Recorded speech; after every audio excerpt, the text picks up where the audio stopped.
The Book of Esther, this is part 2, chapter 6. That night the king could not sleep, so one was commanded to bring the book of the records of the Chronicles. Excuse me. And they were read before the king. And it was found written that Mordecai had told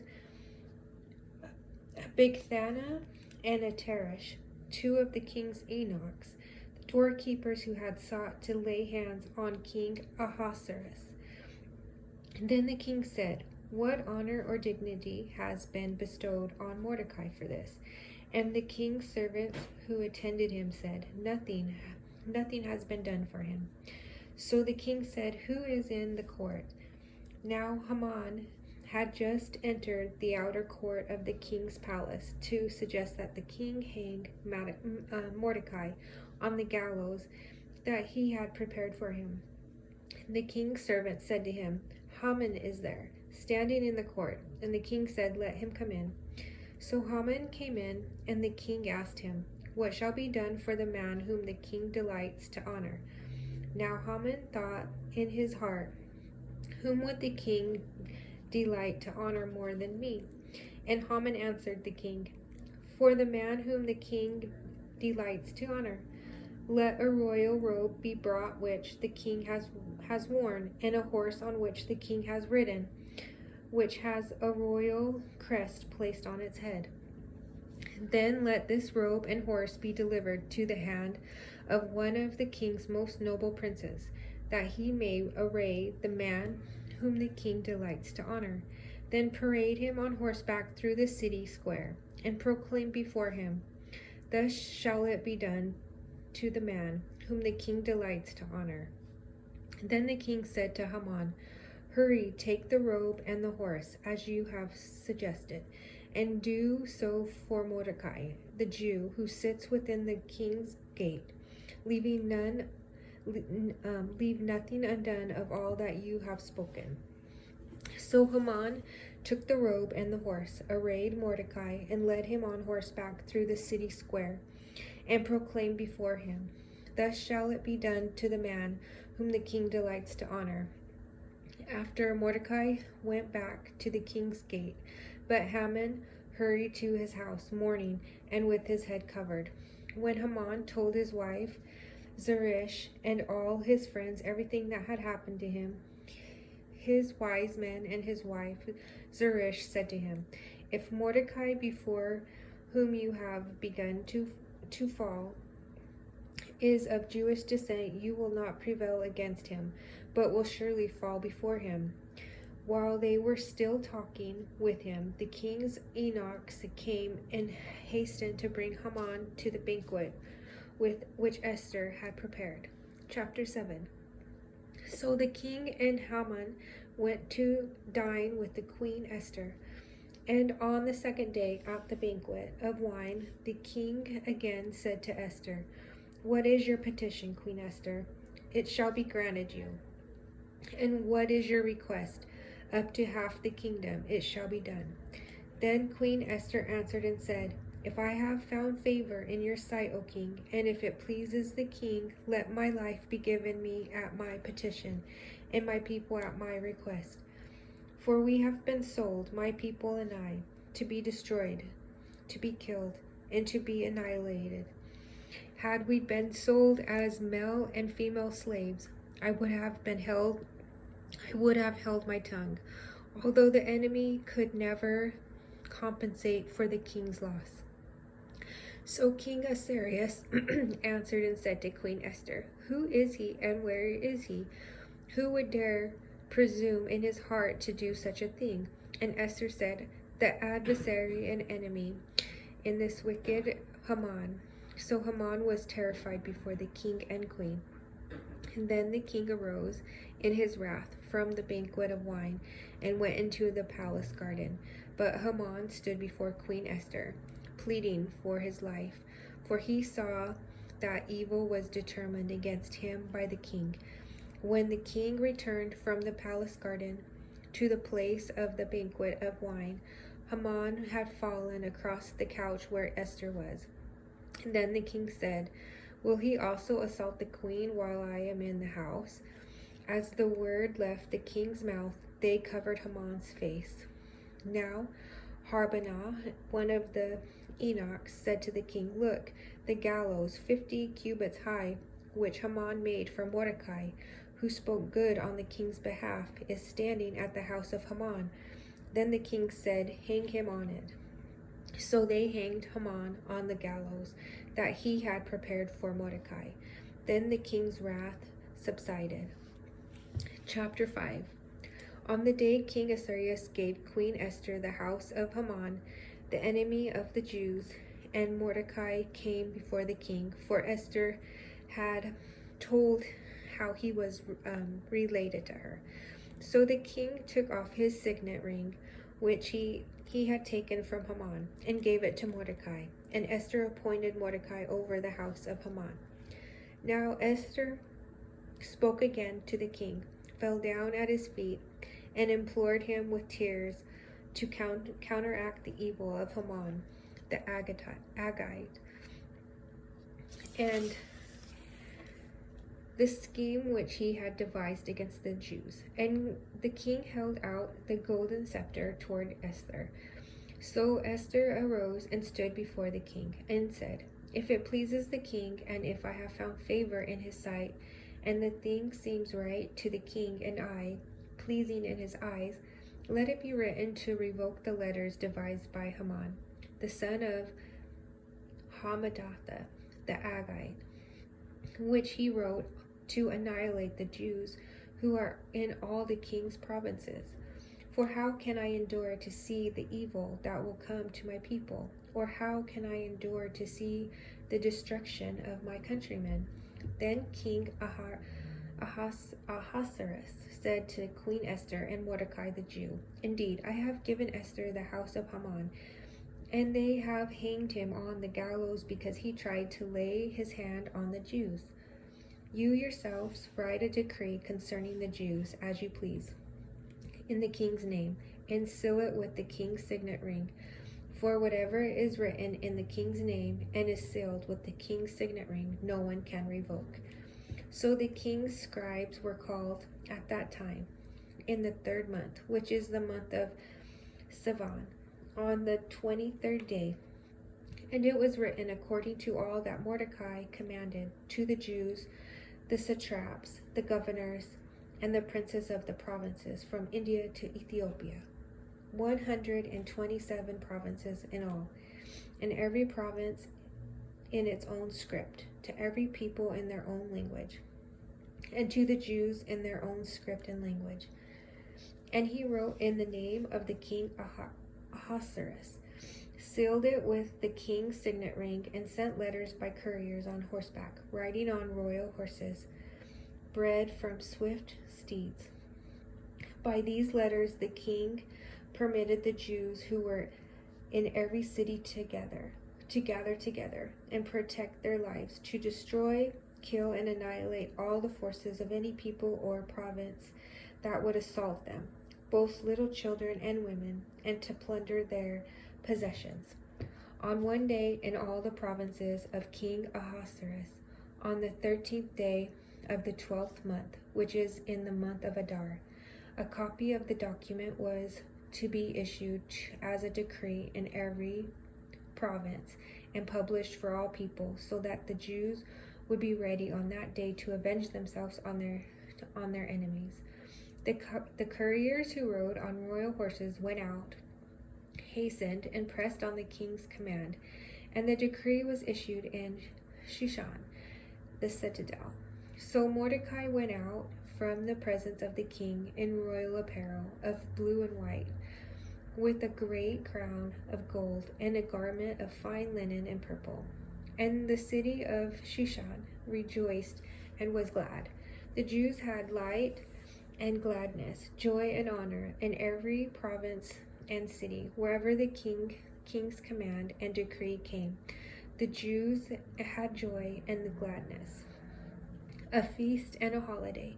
Then many of the people of the land became Jews, because fear of the Jews fell upon them.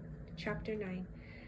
Now in the 12th month, that is, the month of Adar, on the 13th day, the time came for the king's command and his decree to be executed. On the day that enemies of the Jews had hoped to overpower them, the opposite occurred, in that the Jews themselves overpowered those who hated them. The Jews gathered together in their cities throughout all the provinces of King Ahasuerus to lay hands on those who sought their harm, and no one could withstand them, because fear of them fell upon all people.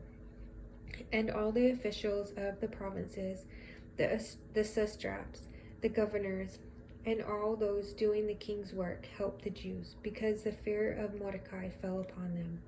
For Mordecai was great in the king's palace, and his fame spread throughout all the provinces. For this man Mordecai became increasingly prominent.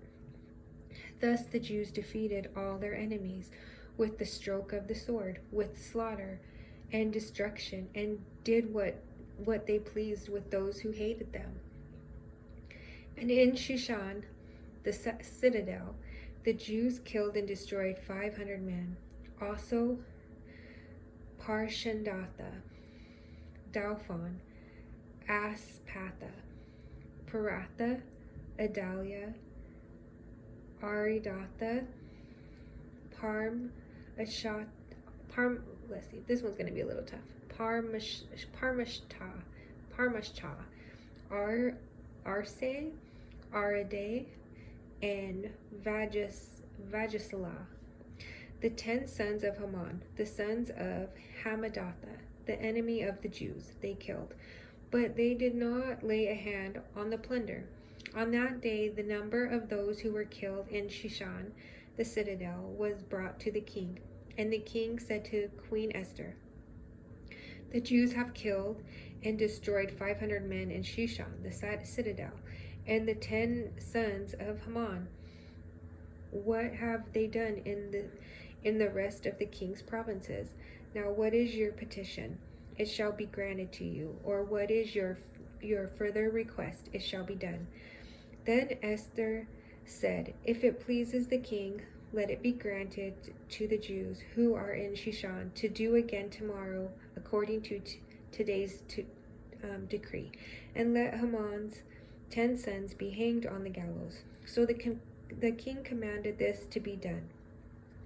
The decree was issued in Shushan, and they hanged Haman's 10 sons. And the Jews who were in Shushan gathered together again on the 14th day of the month of Adar, and killed 300 men at Shushan. But they did not lay a hand on the plunder.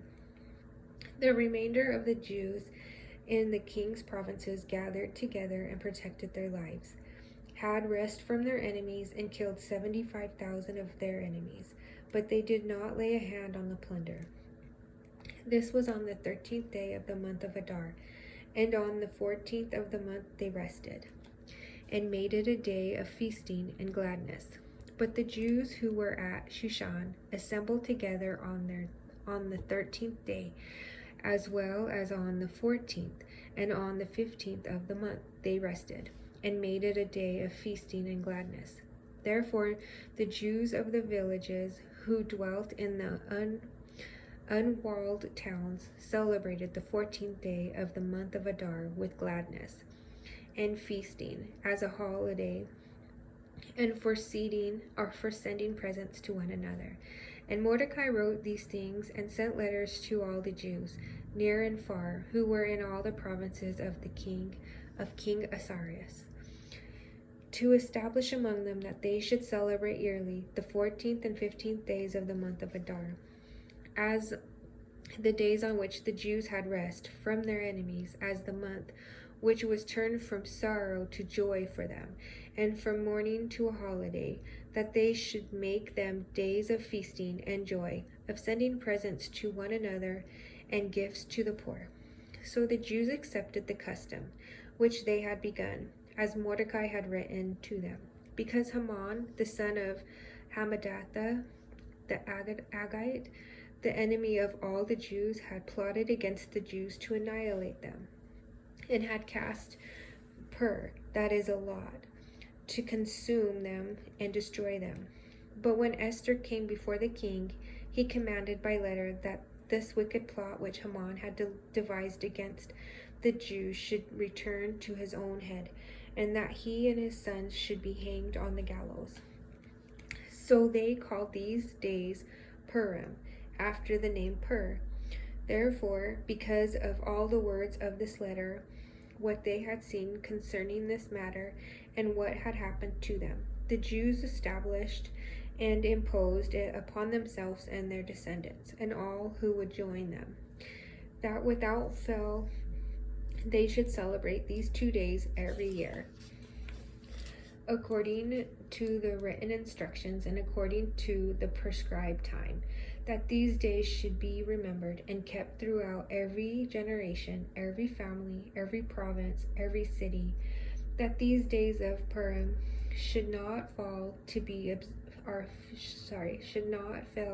observed among the Jews, and that the memory of them should not perish among their descendants. Then Queen Esther, the daughter of Abihail, with Mordecai the Jew, wrote with full authority to confirm this second letter about Purim. And Mordecai sent letters to all the Jews, to the 127 provinces of the kingdom of Ahasuerus, with words of peace and truth, to confirm these days of Purim at their appointed time, as Mordecai the Jew and Queen Esther had prescribed for them, and as they had decreed for themselves and their descendants concerning matters of their fasting and laminating. So the decree of Esther confirmed these matters of Purim, and it was written in this book. Chapter 10. And King Ahasuerus imposed tribute on the land and on the islands of the sea. Now all the acts of his power and his might, and the account of the greatness of Mordecai, to which the king advanced him, are they not written in the book of Chronicles of the kings of Media and Persia? For Mordecai the Jew was second to King Ahasuerus, and was great among the Jews, and well received by the multitude of his brethren, seeking the good of his people, and speaking peace to all his countrymen. Alright, well, I'm done with Esther. So the book of Esther, it was a surprise reading. I just felt like I should read that one. And you know, I'm kind of glad I did, because this story, there's going to be more about it in the book of Chronicles, I'm guessing. And that is going to be the next books that I start for us. And those are going to be a little bit long, so it's going to take me a little bit to do those. But the book of Esther, it was neat. I'm not sure. I think I might have to read it again. Sometimes I have to read books again to really kind of understand them and get it. But from what it was like the blessing of God. It was like somebody wanted to annihilate every Jew. And those are God's people. And so God protected them. And not only did God protect them, but God, you know, they had protection from a king that helped them, you know, and basically turned everything back on the person that wanted to annihilate them. Now, I'm not saying death is good, but it's like that people were so bad just because they hated him so much, you know, and but they, you know, God stopped them, and, you know, used Esther because she became a queen, and the king, you know, that's his wife, and he loved her, and, you know, and he saw the evil, and so that was, you know, that's how I see it. So that was a neat book, and so I guess it's going to be in the Chronicles, so we'll get to know more about that story too, so that'll be neat. But anyhow, thank you so much for listening, and as always, God bless you, and I hope you're doing well, and thanks again for listening.